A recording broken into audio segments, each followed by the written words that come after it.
Money laundering, অবৈধ সম্পদ অর্জন বা ব্যবসার আড়ালে অর্থ পাচারের অভিযোগে ৬ মাসে ৫,০০০ কোটি টাকার সম্পদ জব্দ ও বাজেয়াপ্ত করেছে সিআইডি।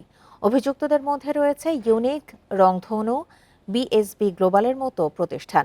এছাড়া সাবেক মন্ত্রী সাইফুজ্জামান চৌধুরী, গোলাম দস্তগীর গাজী, তৌফিকা করিম, বাহাউদ্দিন বাহার সহ অন্তত ৮ জনের সম্পদ জব্দ হয়েছে। বান্ডেল থাকলে প্রতি সেনমানিতে টাকা বাঁচবে।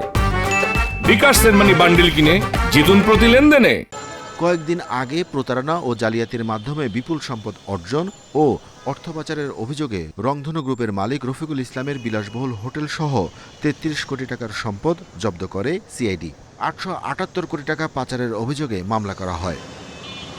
এছাড়া ব্যক্তি পর্যায়ে সাবেক মন্ত্রী গোলাম দস্তগীরের ৪০০ কোটি টাকা এবং সাবেক এমপি বাহাউদ্দিন বাহার ও সূচনার ১৮ কোটি টাকা জব্দ করা হয়। দুবাইয়ে ১২,০০০ কোটি টাকা পাচারের মামলা হয়েছে সাইফুজ্জামান চৌধুরী ও তার স্ত্রীর নামে।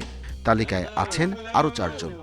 মানি লন্ডারিং এর মামলাগুলো আসবে, রাষ্ট্রের বাজেয়াপ্ত হবে, তারপরে পরবর্তী সিদ্ধান্ত যে মামলা তো চলমান থাকবে। বাংলাদেশ ব্যাংকের যে $81 মিলিয়ন যে রিজার্ভ ব্যাংকের যেটা আমরা কনফিসকেট করি কিছুদিন আগে, এটা কিন্তু আমরা আদালতের নির্দেশেই, আদালতের সকল প্রসেস মেনেই কিন্তু সিআইডির অফিসাররা যে লিগ্যাল স্টেপগুলো সব কিছু নিয়েই কিন্তু আদালত থেকে অর্ডার করে। আমরা যা স্টেক হোল্ডার যারা আছে এটা রায়কে যারা বাস্তবায়ন।